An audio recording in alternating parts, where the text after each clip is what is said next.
अध्याय 4 शक्ति की कला सीखना। अपने घर पहुंचकर हान ली ने एक पुरानी जंग लगी चाबी से दरवाजा खोला। हर स्टारलाइट को जन्मसिद्ध अधिकार के रूप में रहने के लिए एक अच्छा घर मिलता है और यही घर उसे भी मिला था। यह काफी विशाल, आरामदायक और सुरक्षित था। अंदर लकड़ी के साफ फर्श थे। वह अंदर गया, कपड़ों का पैकेट मेज पर रखा और अपने कमरे में चला गया।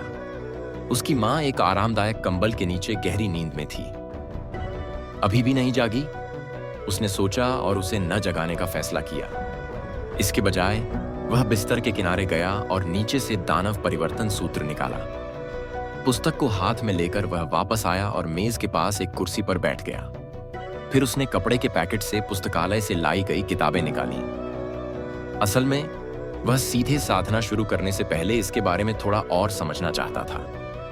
वह जानता था कि साधना की राह में पहला कदम वासना की चिंगारी प्राप्त करना था, लेकिन यह तो सिर्फ शुरुआत थी। इसके बाद 3 जागृतियां होती हैं और उसके बाद विकास। लेकिन वह जानता था कि बहुत से लोग कभी उस स्तर तक नहीं पहुंच पाते। कईयों की चिंगारी ही दोषपूर्ण हो जाती थी, जिससे उनकी साधना का सफर वहीं खत्म हो जाता। उसकी मां इसका सबसे बड़ा उदाहरण थी। असफल होने के बाद उसने अपनी तीनों जागृतियों में एकत्रित सारी शक्ति खो दी और साधारण इंसान बन गई। हालांकि अधिकांश लोगों के पास एक चिंगारी होती थी, लेकिन दुनिया ऐसे लोगों से भरी थी जो इसके बावजूद असफल हो गए, जिन्होंने अपनी शक्ति खो दी थी। सभी व्यापारी ऐसे ही लोग थे। स्टारलाइट जोन के बाहरी घेरे में रहने वाले लोग भी ऐसे ही थे। लेकिन हान ली उन लोगों में शामिल नहीं होना चाहता था। उसे यह दूसरा मौका मिला था और वह इसे बर्बाद नहीं करेगा।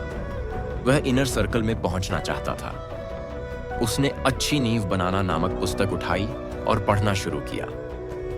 दूसरे जागरण से पहले चिंगारी कितनी बड़ी होनी चाहिए, जागृति की पीड़ा को कैसे सहा जाए, कौन कौन सी बातें ध्यान में रखनी चाहिए। कुछ समय तक इधर उधर की किताबें पढ़ने के बाद उसने अपनी साधना तकनीक के बारे में और पढ़ा। वह उच्चतर स्तरों पर ज्यादा ध्यान नहीं देना चाहता था, क्योंकि यह एक बुरी आदत मानी जाती थी। कहा जाता था कि अगर कोई अभ्यासी साधना तकनीक के अंतिम लक्ष्य को जान ले तो उसका मन संकीर्ण हो जाता है। और हान ली बदलाव करने में माहिर नहीं था, इसलिए वह वहीं ध्यान लगा रहा था जो उसके लिए जरूरी था। लेकिन जैसे ही उसने पढ़ा, पवित्र दानव की एक सलाह उसके सामने आई, जिसने उसे नाराज कर दिया। अगर तुम मानते हो कि तुम्हें उन सभी औरतों की जिम्मेदारी लेनी चाहिए जिनसे तुम यौन संबंध बनाते हो, तो यह सूत्र तुम्हारे लिए नहीं है। तुम इस तरह कभी वासना के शिखर तक नहीं पहुंच सकते। वह अवस्था सिर्फ सच्चे दानव ही प्राप्त कर सकते हैं। तुम्हें खुद को पूरी तरह वासना में खो देना होगा और इसे अपने कार्यों का मार्गदर्शन करने देना होगा। तभी तुम इसे नियंत्रित करना सीख पाओगे।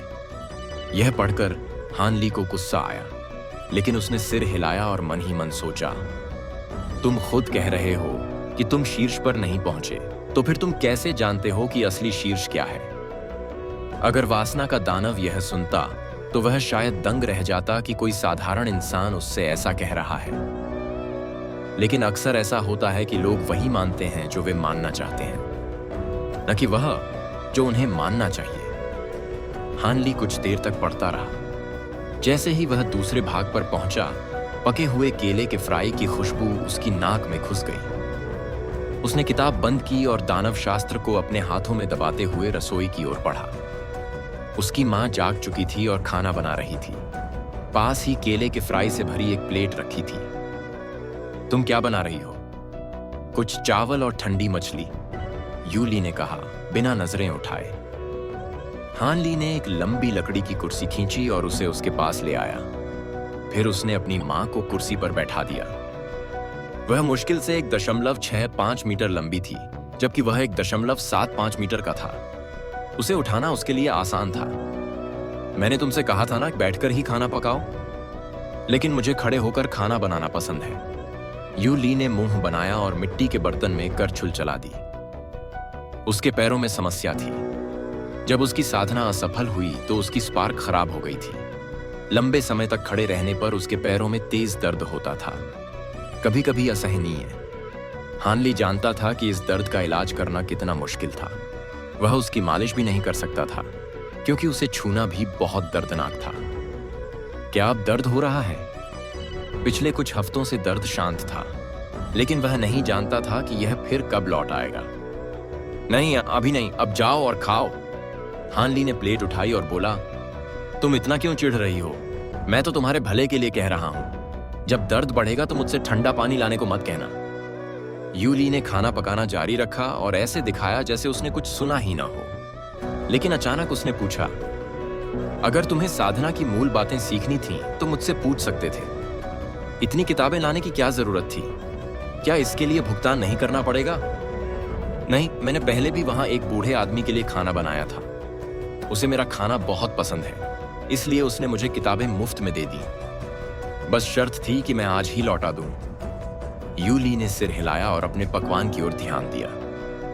कुछ देर बाद उसने बर्तन पर ढक्कन रखा और कहा, अब इंतजार करो।